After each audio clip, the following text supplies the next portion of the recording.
इतिहास निजाम को एक ऐसे शासक के रूप में याद रखेगा जिसके पास सोना, चांदी, हीरे जवाहरात का अथक खजाना तो था, लेकिन कंजूसी भी उनमें कूट कूट कर भरी हुई थी। दोस्तों, आपने दुनिया में एक से एक अमीर लोग देखे होंगे और उनके बारे में सुना होगा और इनके किस्से भी सुने होंगे, लेकिन क्या आपने किसी ऐसे अमीर की कहानी पढ़ी है या सुनी है जिसके पास दुनिया का सबसे ज्यादा धन हो, हीरे जवाहरात की जिसके पास खाने हो और सोने से लदे हुए ट्रक खड़े हों, और जिसके दरबार में दुनिया का सबसे अमीर से अमीर आदमी आ जाता हो तो वह अपने आप को खुश नसीब समझता हो, लेकिन वह कंजूसी में भी नंबर 1 हो और इतना कंजूस हो कि जब किसी मेहमान को सिगरेट पिलाता हो तो उस मेहमान के बचे हुए सिगरेट के टोटे को भी पी जाता हो। आज ऐसे ही शासक के बारे में बात करेंगे जिसने आज़ाद भारत में अपनी कंजूसी की आदतों से सबको हैरान कर दिया, और यह शख्स था हैदराबाद का शासक निजाम। दोस्तों, जब 1947 ईस्वी में देश आज़ाद हुआ उस समय निजाम को धरती पर सबसे अमीर शख्स माना जाता था। उस समय इस पूरी धरती पर उस शासक के बराबर पैसा, सोना, हीरा जवाहरात दुनिया में किसी और शासक के पास नहीं था, लेकिन कंजूसी भरी उसकी जिंदगी देखकर लोग दंग रह जाते थे। आज भी उस फैमिली के करोड़ों अरबों रुपये विदेशों की बैंकों में जमा हैं और उस पैसे को लेकर उसके वंशज अदालतों के चक्कर काट रहे हैं, लेकिन उनको कोई फायदा नहीं मिला। और निजाम का पैसा विदेशों में इतना है कि भारत और पाकिस्तान भी समय समय पर उसके पैसों को अपना बनाने की दावेदारी पेश करते रहे हैं। दोस्तों, इससे पहले कि हम उनकी कंजूसी के किस्से आपको सुनाएं, सबसे पहले उनकी जिंदगी का कुछ पहलू जान लेते हैं। दोस्तों, निजाम ने 7 अल कुवैती रॉयल फैमिली के सदस्यों के साथ निजी तौर पर शिक्षा ग्रहण करने के बाद उस्मान अली ने 29 अगस्त 1911 को छठे निजाम महबूब अली खान से पदभार संभाला। वित्तीय सुधारकों को बढ़ावा देते हुए हैदराबाद रियासत को वंशनीय वित्तीय रूप से सशक्त स्थिति में लाने का श्रेय उन्हें ही जाता है। निजाम ने अपनी मुद्रा और सिक्के जारी किए और एक प्रमुख रेल कंपनी का स्वामित्व ग्रहण किया। 1918 ईस्वी में उनके संरक्षण में उस्मानिया विश्वविद्यालय की स्थापना की गई और द्वितीय विश्व युद्ध में उनकी रियासत ने नौसेना जहाज और 2 रॉयल एयरफोर्स स्क्वाड्रन उपलब्ध कराए। 1940 ईस्वी में उन्हें रॉयल विक्टोरिया चैन से भी सम्मानित किया गया। जनता की पुकार को ध्यान में रखते हुए उन्हें 26 जनवरी 1950 को आंध्र प्रदेश का पहला राज प्रमुख बनाया गया। दोस्तों, निजाम ने शिक्षा में सुधार संपादित किए। अपने शासनकाल में उन्होंने कई शैक्षिक सुधारों की शुरुआत की। निजाम के बजट से सामान्य रूप से 11% पैसा शिक्षा पर ही खर्च किया जाता था। दोस्तों, निजाम के राज्य के रिकॉर्ड से पता चलता है कि यह मीर उस्मान ही थे जिन्होंने डॉक्टर भीमराव अंबेडकर को 54 एकड़ जमीन भेंट की, जहां बाद में स्थापित मिलिंद एजुकेशन सोसाइटी बनाई गई। शिवाजी हाई स्कूल, अमरावती तेलुगु अकादमी हैदराबाद राज्य से इनको अनुदान का लाभ उठाने के लिए भारतीय संस्थाओं में से ये एक थी। उन्होंने उस्मानिया विश्वविद्यालय की स्थापना की। आज ये भारत के सबसे बड़े विश्वविद्यालयों में से एक है। इन्होंने स्कूल कॉलेजों को बहुत योगदान दिया। इन्होंने बनारस हिंदू विश्वविद्यालय को 10 लाख रुपये दान दिए और अलीगढ़ मुस्लिम यूनिवर्सिटी को 5 लाख रुपए दिए। इन्होंने हैदराबाद स्टेट बैंक की स्थापना की और 1941 ईस्वी में इन्होंने अपना खुद का बैंक खोला जिसका नाम था हैदराबाद स्टेट बैंक। बाद में इसका नाम बदल दिया और स्टेट बैंक ऑफ हैदराबाद कर दिया गया, लेकिन 2017 में भारतीय स्टेट बैंक में इसको मिला लिया गया। राज्य के केंद्रीय बैंक के रूप में यह 8 अगस्त 1941 ईस्वी को हैदराबाद स्टेट बैंक अधिनियम के तहत स्थापित किया गया था। बैंक ने हैदराबाद की मुद्रा उस्मानिया सिक्का को कामयाब बनाया। यह भारत का एकमात्र राज्य था जिसमें हैदराबाद के बैंक अपने नोट, अपनी मुद्रा और हैदराबादी मुद्रा थी। दोस्तों, ये बाढ़ पीड़ितों और मंदिरों में भी दान दिया करते थे। दोस्तों, निजाम हिंदू और मुसलमान दोनों को अपनी 2 आंखों के रूप में देखते थे। उन्होंने कई मंदिरों की प्रगति के लिए कई बार सोने व पैसों से उनकी मदद की। आंध्र प्रदेश अभिलेखागार की फाइलों से पता चलता है कि निजाम ने यादगिरी भुट्टा मंदिर के लिए 82,825 रुपये दिए, श्री राम बाग मंदिर के लिए 5,000 रुपये दिए और भद्रांचल मंदिर के लिए 50,000 और तिरुपति वेंकटेश्वर मंदिर के लिए वह सालाना 8,000 रुपये का दान दिया करते थे। दोस्तों, साल 1911 ईस्वी में उस्मान अली खान हैदराबाद के निजाम बने थे। देश जब आज़ाद हुआ और हैदराबाद को भारत में मिला लिया गया तब उस्मान अली खान का ही शासनकाल चल रहा था। निजाम के पास कुल नेटवर्थ की अगर बात की जाए तो निजाम की कुल नेटवर्थ 17.47 लाख करोड़ यानी 230 बिलियन डॉलर आंकी गई थी।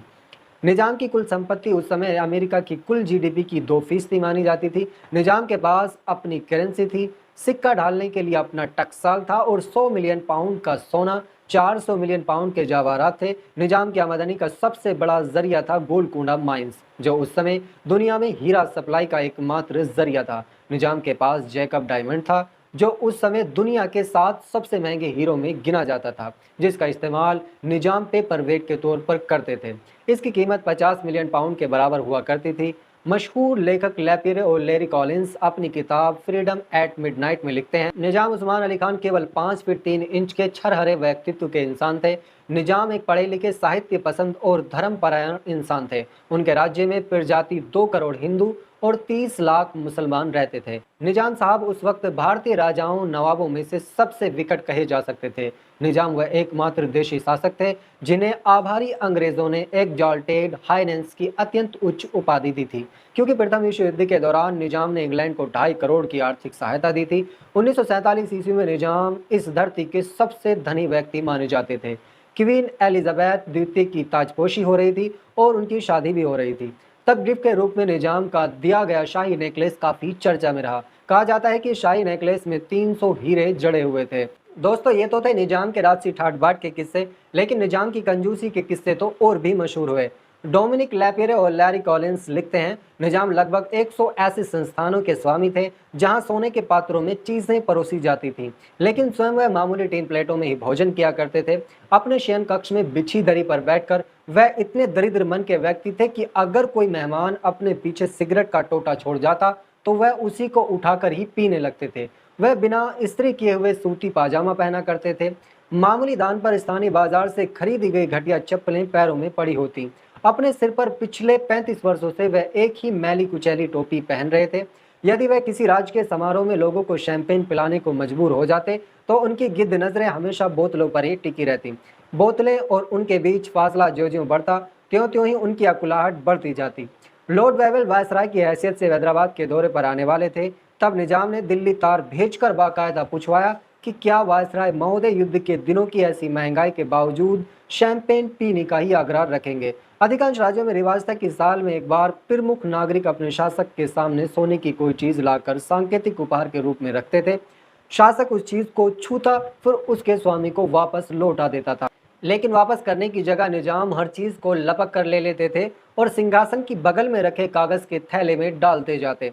एक बार सोने का कोई सिक्का नीचे गिरकर लुढ़कने लगा। निजाम उसके पीछे इस बुरी तरह लपके कि घुटने और हथेलियों के बल चलने लगे। आखिर सिक्के के स्वामी ने ही उसे दौड़कर उठाया और निजाम को दिया। ऐसे ही निजाम का इलेक्ट्रोकार्डियोग्राम लिया जाना था, जिसके लिए बम्बई से डॉक्टर आया था। महल में डॉक्टर जब अपना यंत्र चालू न कर सका तो उसे आश्चर्य हुआ।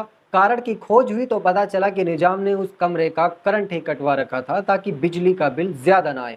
इसी तरह निजाम का शयन कक्ष चरम सीमा की गरीबी और बदहाली का साक्षात अवतार था। अत्यंत पुराना पलंग, टूटी टेबल, सड़ी हुई 3 कुर्सियां, राख से लदे हुई एस्ट्रे, कचरे से सनी रद्दी की टोकरियां, शाही कागजात के धूल सने ढेर, कोने कोने में मकड़ी के जालों का जंगल। निजाम के कमरे की रद्दी की टोकरियां और एस्ट्रे साल में सिर्फ एक बार साफ की जाती थी, वो भी निजाम के जन्मदिन पर। दोस्तों, निजाम के रहन सहन में कंजूसी से कंफ्यूज मत होइए। निजाम के पास संपत्ति बेमिसाल थी, इतनी ज्यादा कि अगर किसी और के पास होती तो वह सोने के बिस्तर पर ही सोता। निजाम के महल के कोने कोने में ऐसा ऐश्वर्य बिखरा हुआ था जिसका मूल्यांकन भी आसान नहीं। उनकी मेज के ड्रॉज में पुराने अखबार में लिपटा सुप्रसिद्ध जैकब हीरा पड़ा था, जिसका आकार नींबू जितना था। वह 280 कैरेट का था। दूर से ही चमचमाता निजाम उसे पेपर वेट की तरह उपयोग करते। उनके अपेक्षित बगीचे में कीचड़ में दर्जन भर ट्रक खड़े थे जो लदे हुए माल के वजन के कारण बुरी तरह धंसे जा रहे थे। माल था सोने की ठोस ईंटें। उनके जवाहरात का खजाना इतना बड़ा था कि लोग कहा करते थे यदि केवल मोती मोती निकाल कर चादर की तरह बिछाई जाए तो पिकडली सर्कस के सारे फुटपाथ ढक जाएं। मणिक, मुक्ता, नीलम, पुखराज आदि के टोकरे भर भर कर तलघरों में रखे हुए थे, जैसे कि कोयले के टोकरे रखे हों। निजाम की अपनी करेंसी थी, सिक्के डालने का अपना टकसाल था, लेकिन विदेशी मुद्रा का भी अच्छा खासा भंडार था। सेना का अपना तोपखाना था और हवाई जहाज भी, लेकिन इन सब के बावजूद निजाम खर्चे में पूरी मितव्ययिता बरतते थे। इंग्लिश रेजिमेंट हर हफ्ते निजाम से मिलने आया करता। निजाम और रेजिडेंट दोनों के लिए ही वफादार नौकर चाय का सिर्फ एक कप, एक बिस्किट और एक सिगरेट पेश ही करता था। एक बार एक गेस्ट रेजिडेंट के साथ आ गया, बस क्या था, नौकर एक ही कप लाया और निजाम ने उसके कानों में कुछ कहा। फिर गेस्ट के लिए एक और कप चाय और एक बिस्किट और एक सिगरेट पेश किया गया। लेकिन निजाम अपनी सुरक्षा को लेकर हमेशा अलर्ट रहता। उन्हें हर क्षण यह डर लगा रहता कि कोई ईर्ष्यालु दरबारी जहर ना दे दे। वह अपने साथ एक ऐसा व्यक्ति हमेशा साथ रखते थे जो उनके द्वारा खाई पी जाने वाली हर चीज को पहले स्वयं चख कर देखता। बाद में निजाम खाते। एक तरफ जहां उस जमाने में भारतीय रियासतों, राजाओं रोल्स रॉयल समेत महंगी गाड़ियों का खूब शौक था, वहीं निजाम अपनी कम खर्ची के कारण चर्चा में रहते। निजाम ने जीवन में कभी एक कौड़ी भी फालतू खर्च नहीं की। खुद के लिए कारें हासिल करने के लिए निजाम एक अलग ही तरीका अपनाते थे, जिसमें उनका खर्च भी नहीं होता था और नई नई कारें भी शाही काफिले में आ जाती थी। डोमिनिक लेपेरे और लैरी कॉलिंस लिखते हैं, राजधानी में जो ही किसी शानदार कार पर उनकी शाही नजरें पड़ती, क्यों ही उस कार के मालिक के नाम वह संदेश भिजवा देते थे कि इस हसीन चीज को हम तोहफे में लेकर बहुत खुश होंगे। सन 1947 आते आते निजाम को सैकड़ों कारें तोहफे के तौर पर मिल चुकी थी। गैरेज में वह समाये न समाती, ये अलग बात है कि उनमें से अधिकांश को निजाम ने कभी उपयोग नहीं किया। 1947 ईस्वी में देश की आज़ादी के बाद निजाम ने भारत में मिलने से इनकार कर दिया। पाकिस्तान से निजाम की बढ़ती नज़दीकी के बीच भारतीय सेना सितंबर 1948 ईस्वी में हैदराबाद में घुस 13 से 18 सितंबर 1948 ईस्वी के बीच चले ऑपरेशन पोलो के तहत निजाम के हैदराबाद राज्य का भारत में एकीकरण हो गया और इस तरीके से दुनिया के सबसे अमीर शासक के राज्य का अंत हो गया। उस दौर के 75 साल बीत जाने के बाद आज भी ब्रिटिश बैंक में निजाम के 35 मिलियन पाउंड यानी 3 अरब 28 करोड़ रुपए के बराबर राशि जमा है, जिस पर पाकिस्तान और भारत दोनों दावेदारी का केस लड़ रहे हैं और निजाम के खानदान से जुड़े 400 लोगों ने भी उस पर दावेदारी जताई है। इतिहास निजाम को एक ऐसे शासक के रूप में याद रखेगा जिसके पास सोना, चांदी, हीरे जवाहरात का अथक खजाना तो था, लेकिन कंजूसी भी उनमें कूट कूट कर भरी हुई थी। दोस्तों मैं हूं आपके साथ AM राजपूत और आप देख रहे हैं दैनिक मंच। दोस्तों इसी तरह की वीडियो देखने के लिए हमारी वीडियो को लाइक और चैनल को सब्सक्राइब जरूर करें। दोस्तों अब मैं आपसे विदा चाहता हूं, फिर मिलेंगे एक नई वीडियो के साथ। तब तक के लिए जय हिंद, जय भारत।